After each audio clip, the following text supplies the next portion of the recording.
បាទសូមជម្រាបសួរអ្នកទាំងអស់គ្នាថ្ងៃនេះយើងនឹងបន្តមេរៀនយើងមួយទៀតទាក់ទងនឹង Chapter 6 Ghost Story Unit 3 Three Deaths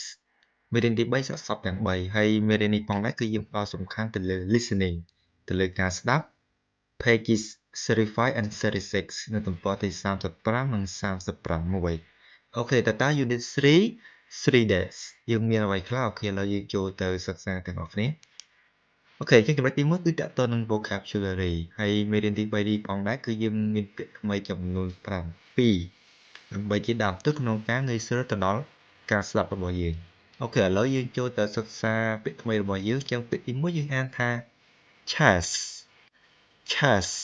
ត្រាប់ពីជា verb ប្រែថាដេញតាមពាក្យទី2យើងអានថា murder ឃើញទេ murder គឺយើងសង្កត់ទៅលើ mer ត្រាប់ពីជា verb ប្រែថាសំណុកឬក៏ធ្វើឃាតពាក្យទី3យើងអានថា shock អូខេ shock ថ្នាក់ពាក្យជា verb ប្រែថារន្ធត់ឬក៏គាំងពាក្យទី4យើងអានថា sound អូខេ sound ថ្នាក់ពាក្យជា verb ប្រែថាបញ្ចេញសំឡេងពាក្យទី5យើងអានថា corpse អូខេ corpse ថ្នាក់ពាក្យជា noun ប្រែថាអស័ក្តិសពពាក្យទី6យើងអានថា deaths អូខេ deaths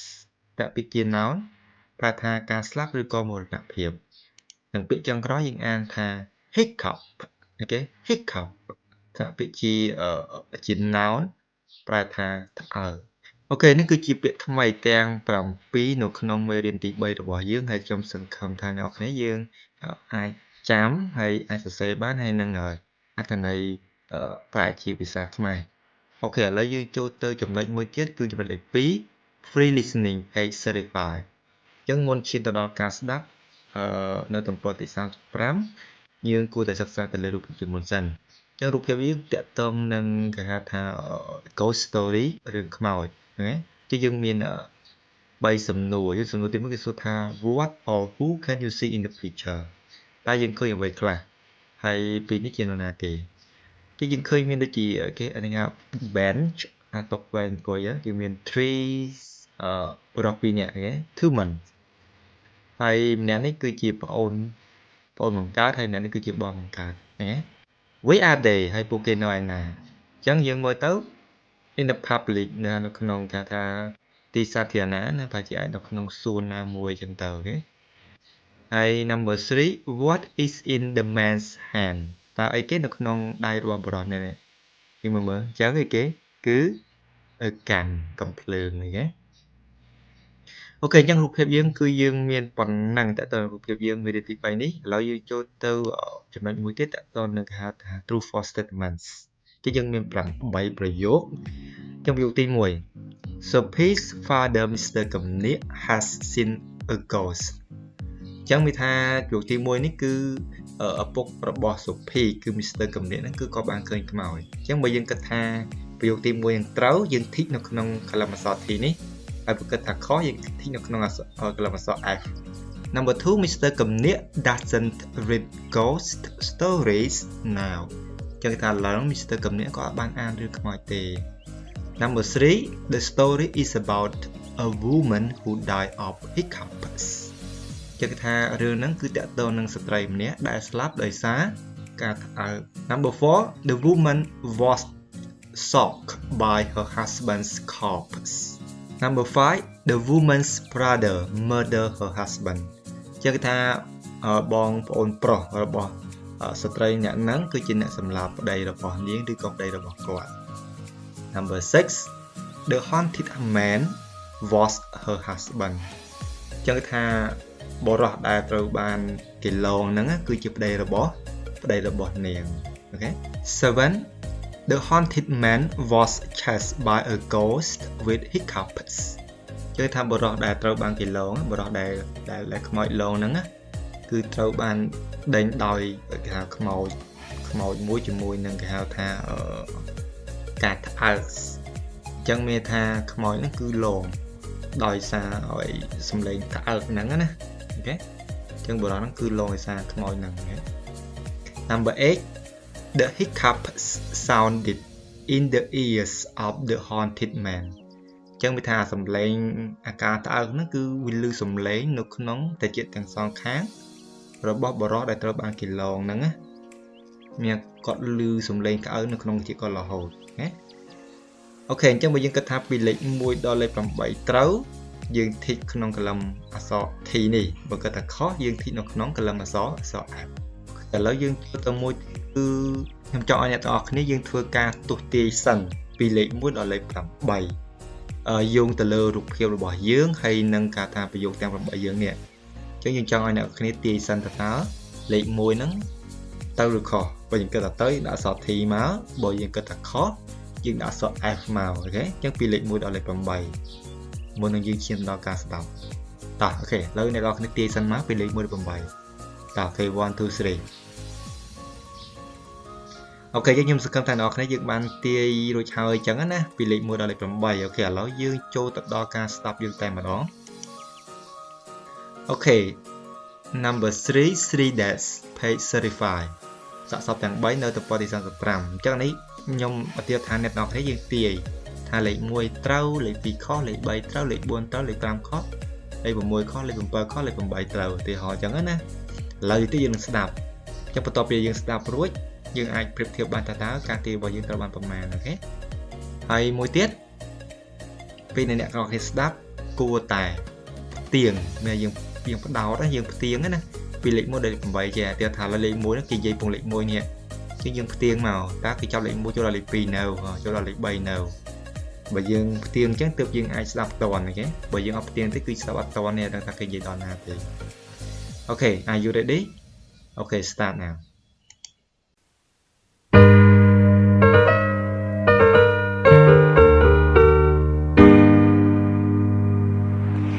Chapter 6, Unit 3, 3 Deaths. Section A2. Listen to the story and dialogue. Since her father and Rotana told their ghost stories, Sophie has felt afraid of ghosts herself. So she decided to find out more about them from her father, Mr. Kim Niak. Did you really see a ghost, Dad? Yes, of course. Don't you believe me? Well, yes. But weren't you surprised? Surprised? I was shocked. Have you read any ghost stories since then? Oh, yes. I'm reading one tonight. Are you? What's it about? It's about a haunted man and a very strange death. What was strange about the death? Well, this woman dies of hiccups. Hiccups? Is it possible to die of hiccups? Why not? The woman had a weak heart, and when she discovered her husband's corpse in the garden, the shock gave her the hiccups. And, well, she just couldn't stop. Who murdered her husband? Her husband's brother. He loved his sister-in-law and wanted her for himself. But then she died, and the sound of her hiccups haunted him all his life. He tried to run away, but his sister-in-law's ghost chased him from one country to another, and her hiccups sounded in his ears until he died a horrible death.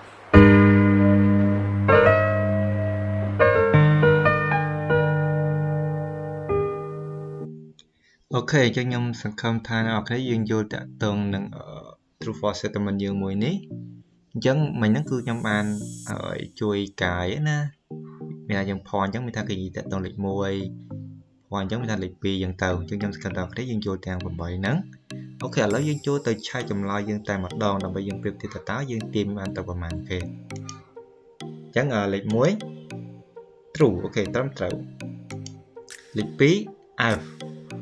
ចឹងគេថា Mr. កំណៀនក៏អត់បានអានរឿងខ្មោចទេប៉ុន្តែគាត់បានអានឲ្យមកយប់ណារឿងខ្មោចហ្នឹងណាអញ្ចឹង he is reading one night អូខេអញ្ចឹងយើងទីថាខុសអានេះខុសដែរគឺត្រូវដូចគ្នា number 3 true អូខេ number 4 true អូខេអញ្ចឹងមានថាការទាយរបស់យើង4នេះគឺត្រូវទាំង4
មែនទេព្រមណាគេសោយសារជំងឺឬក៏គ្រោះថ្នាក់ចរាចរណ៍ឬក៏អីចឹងទៅប៉ុន្តែស្ត្រីម្នាក់ក៏ស្លាប់ដោយសារការត្អើកទៅវិញហ្នឹងណាចឹង because she died of hiccups and that is a strange way to die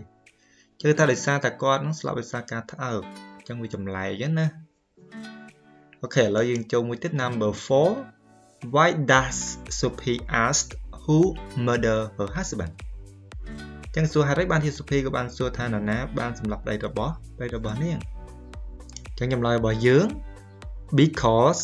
the woman discovered or found his corpse ចឹងដោយសារតែស្ត្រីម្នាក់ហ្នឹងគាត់បានរកឃើញសាកសពប្តីរបស់គាត់ទើបក៏សួរថាតើនរណាបានសម្លាប់ប្តីរបស់គាត់ណា number 5 why was he murdered ចឹងសួរថាហេតុអីបានជាគាត់ត្រូវបានគេសម្លាប់ហេតុអី